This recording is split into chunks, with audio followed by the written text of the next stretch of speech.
I never thought a peaceful Saturday morning could turn into a scene straight out of a sitcom, except this one could have ended badly if it weren't for my bull mastiff, Tank. I was in the backyard sipping my coffee, watching the sun rise over the property I've worked my entire life to maintain. The lawn was immaculate, flowers in full bloom, and everything felt normal. That is, until I saw her. Patricia Hendress, my notorious HOA Karen, striding down the sidewalk like she owned the neighborhood. Patricia had a reputation. She loved enforcing rules nobody knew existed, issuing warnings for imaginary violations, and holding herself up as the self-appointed sheriff of our cul-de-sac. But this morning, she wasn't just sending letters or leaving, threatening notes. She was walking straight into my yard, clipboard in hand, ready to perform her inspection. And she wasn't subtle about it. I called out, "Patricia, what are you doing in my yard?" She didn't even look at me.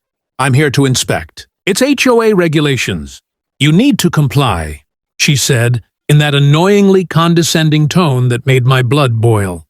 I set my coffee down, feeling my patience start to fray. I knew how these interactions usually went.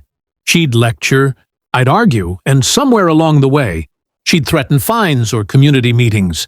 But before I could respond, I heard the low, ominous growl from behind me. Tank had been lying under the porch, pretending to nap, but now he was standing tall, eyes locked on Patricia, tail stiff like a warning flag. Patricia, oblivious to the warning, took a step closer. "Now, you really should." That's when Tank moved, not wildly, not barking, just a controlled, commanding walk straight toward her. Patricia froze, mid-sentence, as if suddenly realizing she was not in charge here. Tank stopped a foot away, a towering presence of muscle and authority. His growl deepened. The wind seemed to shift, carrying the subtle but unmistakable message. "This is my territory." Her confident smirk faltered. Her clipboard shook slightly in her hands. I couldn't help but smirk myself. "You wanted an inspection, Patricia?" "Well, Tank's giving you one," I said calmly, my voice steady but firm. She stepped back. I just wanted to." Tank's growl cut her off, low and threatening, like a living warning sign. The HOA Queen suddenly realized she had crossed the line. She was in someone else's domain now, and this domain didn't negotiate with bull mastiffs. By the time I got between them, she was retreating, muttering about rules, regulations, and, I swear, something about safety protocols. I held Tank by the collar, giving him a reassuring pat, knowing full well we'd both just sent a very clear message. My yard, my rules. By the time Patricia retreated down the sidewalk, I thought the encounter was over. I was wrong. Within minutes, my phone buzzed with a string of texts from neighbors I barely knew, all forwarding the same passive-aggressive comment.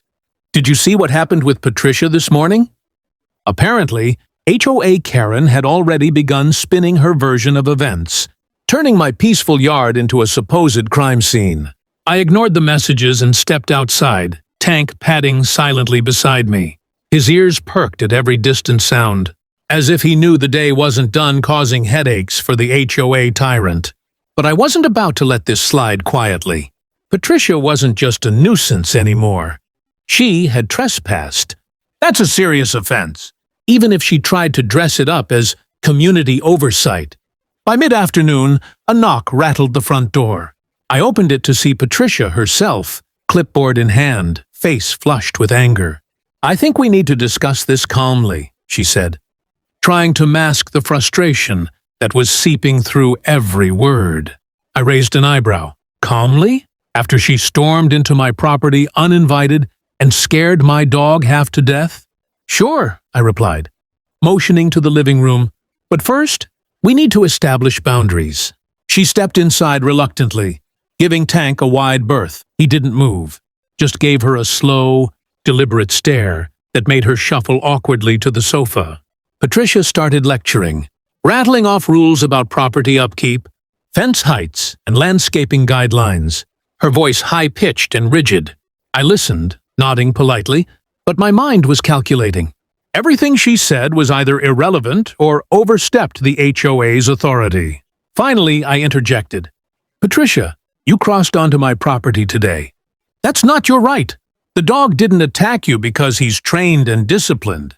But you need to understand, this is private property, and trespassing isn't tolerated." Her eyes narrowed. The HOA has to— "I don't care what the HOA has to do," I interrupted. "Firm now. You'll communicate through letters or emails. No more walking into my yard uninvited. No more surprise inspections." "That's not a suggestion. It's the law." There was a long pause, filled only by Tank's low growl from the corner. I think the dog had impressed the point more than I ever could with words. Patricia muttered something about formal complaints and neighborhood standards before storming out, leaving a flurry of papers behind. I picked up the scattered notices and laughed quietly. For once, the tables had turned. She had underestimated both me and Tank, and now she'd have to decide whether to escalate or back off. Either way, the neighborhood had seen who really ran the yard, and rumors would spread fast. Little did I know, this was just the beginning. Patricia's next move would be more aggressive, and Tank and I were going to have to be ready. I thought Patricia had learned her lesson after the morning encounter and the living room confrontation, but that was wishful thinking. By Tuesday, it became clear she wasn't done. I was checking my mail when I noticed a thick envelope marked Official HOA Notice. My stomach sank. Inside were multiple pages of complaints, fines, and exaggerated claims about my property's violations. The irony? She had trespassed first. Tank watched me calmly, sensing my irritation. I rubbed his head. "Looks like we've got work to do, buddy," I muttered. His ears twitched, as if acknowledging our mission. Protect the yard. Protect the peace. Later that evening, as I stepped outside to water the garden, I noticed Patricia lurking near the sidewalk, clipboard once again in hand. This time she was more strategic, trying to look casual, but the glare in her eyes gave her away. I straightened up, giving her a sharp, pointed stare. Tank immediately noticed her presence, his stance rigid and protective. He wasn't going to let her walk onto the property this time or anywhere near it without knowing she wasn't welcome. Patricia approached cautiously. "I just wanted to clarify some of these notices," she said, trying to sound reasonable. I raised an eyebrow. "Clarify?" I echoed, gripping the garden hose just in case, though mostly for emphasis. Tank's low growl rolled through the yard, vibrating beneath my feet. Patricia froze mid-step, a sudden hesitation betraying her confidence. This wasn't just a dog anymore. It was a living warning sign. I walked toward her, calm but authoritative. "Patricia, your clarifications will happen in writing. You are no longer allowed onto my property uninvited. This is your final warning." Her face reddened, lips quivering as she tried to argue. The HOA rules say— I cut her off. "The law also says trespassing is a crime. Tank doesn't negotiate with lawbreakers, and neither do I." She flinched at Tank's growl, the intensity of it undeniable. Slowly, she backed away, muttering complaints about formal appeals, inspections, and neighborhood standards. But this time, she didn't retreat with her usual swagger. The defiance was gone, replaced with the cautious calculation of someone realizing the battle isn't theirs to win. As she disappeared down the street, I let out a long breath. Tank sat proudly by my side, tail wagging as if to say, "Job, well done." But in the back of my mind, I knew this wasn't over. HOA Karen wasn't the type to accept defeat quietly. Her next move could escalate further, and if it did, Tank and I would be ready to defend every inch of our property.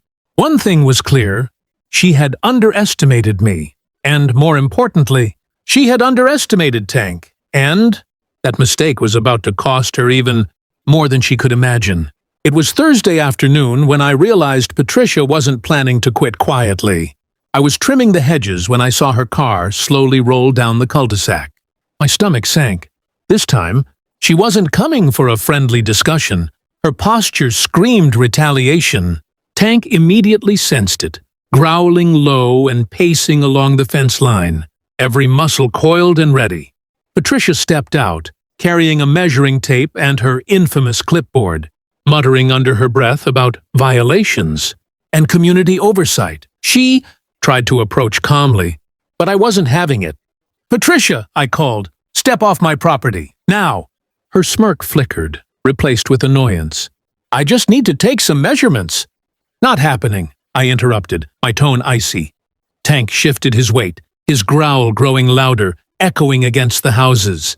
He didn't bark, but his presence alone made it clear. This yard wasn't up for debate. Patricia's eyes darted between Tank and me, realizing the usual intimidation tactics weren't going to work.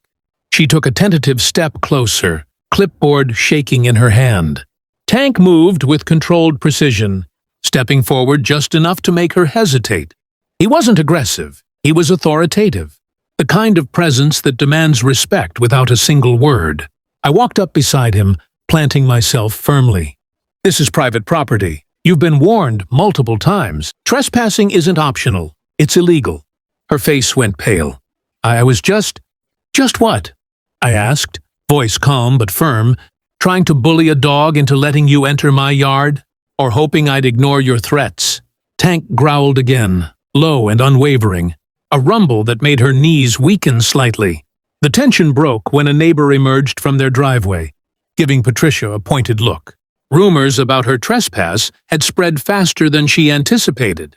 She glanced around, realizing she was outnumbered and outmatched. Her carefully constructed image of authority was crumbling. Finally, she dropped, her clipboard with a clatter, and muttered something about contacting the HOA board, then turned and walked briskly back to her car. Tank watched until she drove away, then padded back to my side, tail wagging lightly as if saying, "Mission accomplished." I laughed quietly, shaking my head. "You did good, buddy." Today, we reminded everyone who really runs this yard. That afternoon, the neighborhood buzzed with whispers of the confrontation.